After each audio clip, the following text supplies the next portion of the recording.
তপ্ত কাঞ্চন গৌরাঙ্গী রাধে বৃন্দাবনেশ্বরী বিশ্বভানু সুতে দেবী প্রণমামি হরিপ্রিয়ে। আগামী 25শে ভাদ্র 11ই সেপ্টেম্বর বুধবার রাধা অষ্টমী। দুপুর 12টা পর্যন্ত উপবাস, তারপর সকলে অন্নভোগ প্রসাদ পেতে পারেন। এই রাধা অষ্টমী করলে কি ফল লাভ হয়?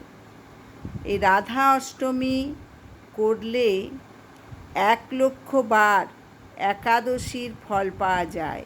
রাধা অষ্টমী করলে পর্বত প্রমাণ সোনা দান করলে যে ফল লাভ হয় তার ফল পাওয়া যায়। 1000 কন্যা দান করলে যে ফল পাওয়া যায় সে একবার রাধা অষ্টমী করলে সেই ফল হয়। তাই আপনারা সকলেই এই রাধা অষ্টমী পালন করুন, প্রত্যেকেই পালন করুন। হরে কৃষ্ণ কৃষ্ণ কৃষ্ণ হরে হরে, হরে রাম রাম রাম হরে হরে। আপনারা চ্যানেলটিকে সাবস্ক্রাইব করবেন, বেশি বেশি করে শেয়ার করবেন, লাইক করবেন, কমেন্ট করবেন। হরে কৃষ্ণ।